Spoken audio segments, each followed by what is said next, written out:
मैं रामनिवास शाचार्य श्री कल्याण राजकीय कन्या महाविद्यालय सीकर। आज मैं आपको संयुक्त राष्ट्र संघ को सशक्त बनाने के सुझाव या फिर कहना चाहिए उपाय के बारे में बताऊंगा, चर्चा करूंगा। तो इसमें जो संयुक्त राष्ट्र संघ चार्टर की कमियां देखने में आई, तो उनको निम्न प्रकार से उसको दूर करने के कुछ सुझाव हैं। जिन कमियों को हमने देखा, समझा और उनको दूर इस प्रकार से किया जा सकता, वो हैं एक एक करके मैं आपके समक्ष रखने जा रहा हूँ। तो पहला है इसमें घरेलू क्षेत्राधिकार की स्पष्ट व्याख्या नहीं। क्या है कि चार्टर की धारा 2 के अनुच्छेद 7 में ये उल्लेख है कि यूएनओ सदस्य देशों के घरेलू मामलों में हस्तक्षेप नहीं कर सकता, जबकि हर देश अपने घरेलू क्षेत्राधिकार को स्वयं की इच्छानुसार परिभाषित करता रहा है और इस कारण से यूएनओ चाहते हुए भी कार्यवाही नहीं कर सकता। अतः घरेलू मामलों के अंतर्गत आने वाले विषयों का संहिताकरण और इन्हें परिभाषित करने की आवश्यकता है। कोई ऐसा एक निकाय बनाया जाए जो घरेलू मामले हैं उनको परिभाषित करे, उनको रेखांकित करे, जिससे यूएनओ का जो क्षेत्राधिकार है वो स्पष्ट हो सके और वो शीघ्रतापूर्वक कार्रवाई कर सके। तो ये पहला ये हो गया। दूसरा, सदस्यता विश्वव्यापी हो। इसमें देखो 1971 तक विश्व में अनेक देशों को महाशक्तियों के वीटो के कारण यूएनओ की सदस्यता प्राप्त नहीं हो सकी थी, जिसका सबसे बड़ा उदाहरण साम्यवादी चीन है। क्योंकि चीन के प्रवेश को रोकने के लिए अमेरिका ने बढ़ चढ़कर वीटो का प्रयोग किया। तो इस चार्टर में भी संशोधन की आवश्यकता है और कुछ इस प्रकार का इसमें उपाय या प्रावधान किए जाएं जो दुनिया विश्व के कोई भी देश राष्ट्र हो जो संयुक्त राष्ट्र संघ चार्टर की शर्तों को पूरा करता हो तो उसे सदस्यता प्रदान की जाए। और एक ये भी होना चाहिए कि सदस्यता के लिए सुरक्षा परिषद से ज़्यादा महासभा को एम्पावर्ड किया जाए।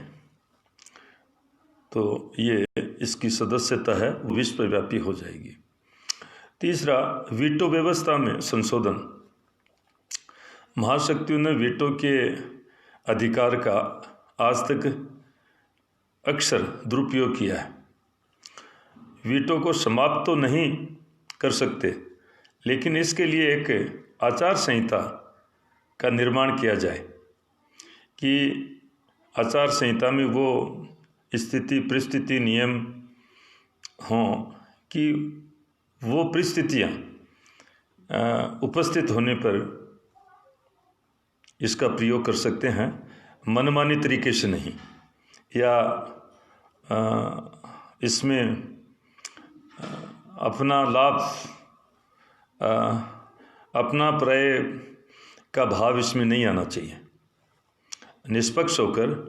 और इसके लिए एक विद्वान है पामर व परकिंस ने लिखा है कि सुरक्षा परिषद में वीटो के बारंबार प्रयोग या दुरुपयोग ने जितना अधिक संयुक्त राष्ट्र संघ में जनता के विश्वास को डिगाया है उतना अन्य किसी ने नहीं। तो पामर परकिंस ने भी इस बात को कोट किया है कि सुरक्षा परिषद के सदस्यों द्वारा चाहे जैसे वीटो का प्रयोग करके कई गलत मामले थे उनका भी उन्होंने समर्थन किया, जो सही था उसका विरोध किया। तो मनमाने तरीके से तो पामर परकिंस कह रहे हैं कि दुनिया में सुरक्षा परिषद और कहना चाहिए प्रत्यक्ष में यूएनओ का विश्वास पूरे विश्व में इस वीटो के पावर ने डगमगाया, कम किया है। तो इसको थोड़ा सा ठीक किया जाना चाहिए। इस व्यवस्था में संशोधन आवश्यक है। और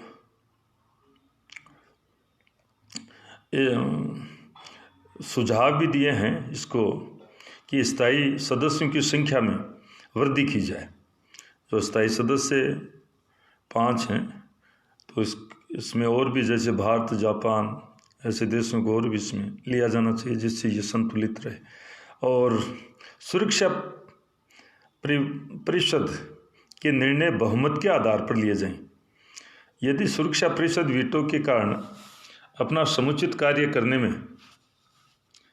असमर्थ हो जाए तो महासभा को अधिक सशक्त बनाया जाए। कई बार वीटो के कारण सुरक्षा परिषद से कोई निर्णय हो नहीं पाता है, ऐसा है। तो ऐसी स्थिति में महासभा को शक्तिशाली बनाया जाए कि इन जैसी परिस्थिति में महासभा आगे आकर कोई स्टेप ले सके, कार्रवाई कर सके। अगला, शक्तिशाली अंतर्राष्ट्रीय सैन्य बल। देखो, संयुक्त राष्ट्र संघ के पास अपना सुरक्षा बल नहीं है, स्थायी प्रकार का सैन्य बल नहीं है। वो सदस्यों की कृपा पर निर्भर करता है। तो यहाँ क्या है कि सुरक्षा परिषद के नियंत्रण में स्थायी रूप से अंतर्राष्ट्रीय सैन्य बल का निर्माण किया जाए और सदस्य देशों को इस संबंध में बाध्यकारी नियमों के अंतर्गत रखा जाए ताकि सुरक्षा परिषद तुरंत कार्रवाई कर सके। और वो मजबूत सुरक्षा बल होना चाहिए, उसके पास जिस प्रकार के हथियारों की तकनीकी आवश्यकता हो वो पूरा किया जाए। अगला, अंतर्राष्ट्रीय न्यायालय। अंतर्राष्ट्रीय न्यायालय को अधिक शक्तिशाली और उसके क्षेत्राधिकार में और ज़्यादा वृद्धि करने की आवश्यकता है। और न्यायालय के निर्णय हैं, क्योंकि जो इसके सदस्य देश हैं वो संप्रभु हैं, परंतु एक ये किया जाना कि अंतर्राष्ट्रीय न्यायालय के निर्णय हैं वो बाध्यकारी बनाए जाए कि प्रत्येक जो इसका सदस्य देश है वो उसको अनिवार्य रूप से उनका पालन करना होगा। और न्यायालय के निर्णयों की उपेक्षा करने वाले देशों के खिलाफ सैन्य कार्रवाई और आर्थिक सैंक्शन, प्रतिबंध लगाने का, राजनीतिक संबंध विच्छेद करने का अनेक प्रकार के उपायों को काम में लिया जा सकता है, जिससे अंतर्राष्ट्रीय न्यायालय की कार्रवाई या उनके निर्णय प्रभावी ढंग से इनके सदस्य देशों पर लागू हो सके और ये अपना निरंतर अच्छी प्रकार से काम करता रहे। अगला, महासभा की स्थिति में सुधार किया जाए। महासभा को ऐसा रूप प्रदान किया जाना चाहिए कि वह विश्व संसद का रूप ग्रहण कर ले, प्राप्त कर ले। और चार्टर में संशोधन द्वारा सुरक्षा परिषद को महासभा के प्रति उत्तरदायी बनाया जाए। देखो, यहाँ पर खास बात क्या है कि संसद को तो महासभा को विश्व संसद का रूप दे दिया जाए और सुरक्षा परिषद है, जैसे हमारे यहाँ संसदात्मक व्यवस्थापिका में, संसदात्मक शासन प्रणाली में व्यवस्थापिका के प्रति कार्यपालिका, या कहना चाहिए संसद के प्रति कार्यकारी है वो उत्तरदायी होता है, तो कार्यपालिका का तो उसी प्रकार से महासभा के प्रति सुरक्षा परिषद को उत्तरदायी बनाया जाए तो वो और अच्छे प्रकार से कार्य कर सकेगी और विश्व में शांति और न्याय की प्राप्ति होगी। अगला, आय के स्वतंत्र व विश्वसनीय स्रोतों का अभाव। ऐसी व्यवस्था हो कि प्रत्येक सदस्य देश को अपने जीडीपी का 0.01% का न्यूनतम अंशदान करना आवश्यक हो। दुनिया के लगभग 10-11 देश हैं, वो उसका 75% के लगभग अंशदान करते हैं योनो को लेकर, जबकि 96 देश हैं, 96 देश जो कुल जनसंख्या का 2/3 भाग है का कुल मिलाकर अंशदान है वो 3% के लगभग ही है। तो इसको संतुलित किया जाए और योनो को इसके लिए अपने उसके स्वतंत्र आय के स्रोत भी बनाए जाएं। उसके लिए व्यवस्था की जाए कि वो कुछ सेवा उन पर टैक्सेस लगा सकता है। अंतर्राष्ट्रीय जलमार्ग और वायुमार्ग हैं और जो यात्रियों पर तो कर लगा सकता है। दुनिया में जो अस्त्र शस्त्रों के क्रय विक्रय हैं उस पर भी योनो द्वारा योनो टैक्स लगाया जा सकता है, जिससे उसकी आर्थिक स्थिति अच्छी बन सके और वो अपने जो भी निर्णय हैं उसको मिशन है उनको पूरा कर सके। योनो में प्रतिनिधित्व का आधार। महासभा में प्रतिनिधित्व एक देश के 5 सदस्य और 1 वोट के स्थान पर सदस्य व वोट जनसंख्या के अनुपात में निर्धारित किया जाए, जिससे महासभा के सभी निर्णय अधिकतम जनसंख्या के आधार पर हों, बहुमत के आधार पर होंगे। इसके साथ ही एशिया एवं अफ्रीका के राष्ट्रों को महासभा में उनकी संख्या ज़्यादा है तो महासभा में भी उनका बहुमत है, और जिसके आधार पर सुरक्षा परिषद के माध्यम से शक्तिशाली राष्ट्रों द्वारा उन पर थोपे गए निर्णयों की उपेक्षा करना आरंभ कर दिया है। क्योंकि जो शक्तिशाली राष्ट्र हैं, विकसित राष्ट्र हैं, वो शोषण वाली नीतियाँ कुछ अपना आधिपत्य बनाए रखना चाहते हैं, जबकि अब एशिया अफ्रीका के जो बहुसंख्या में राष्ट्र हैं वो भी अब आगे बढ़ना चाहते हैं और उनकी जो चालें हैं उनको वो जानने लग गए हैं। तो ऐसी स्थिति में थोड़ा सा इन विकासशील देशों की ओर अधिक ध्यान दिया जाए और उनका और अधिक शोषण न किया जाए। इसके साथ ही महाशक्तियों और छोटे देशों के बीच अच्छे एक समन्वय की आवश्यकता है। अच्छे संबंध एक अच्छे समन्वय के माध्यम से स्थापित हो सकते हैं। कई ऐसे मंच हो जहाँ पर वो आपस में बैठें, बात करें और जो बड़ा होता है उसको छोटे के प्रति कुछ सहृदयता प्रकट करनी चाहिए। और एक सबसे बड़ी बात यह है कि भारत और जापान जैसे देशों को सुरक्षा परिषद में स्थायी सदस्यता प्रदान की जाए, जिससे योनो और भी अच्छे ढंग से कार्य कर सकेगा, क्योंकि भारत में वो सारी क्षमताएं हैं।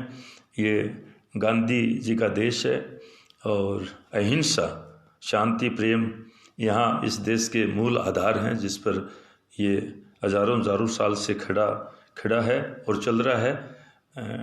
तो इस प्रकार से आज ये जो विषय बिंदु संयुक्त राष्ट्र संघ को सशक्त बनाने के जो सुझाव हैं, आप सबके सहयोग से मैंने आपके सामने रखा है, चर्चा की है, विचारों का आदान प्रदान किया है।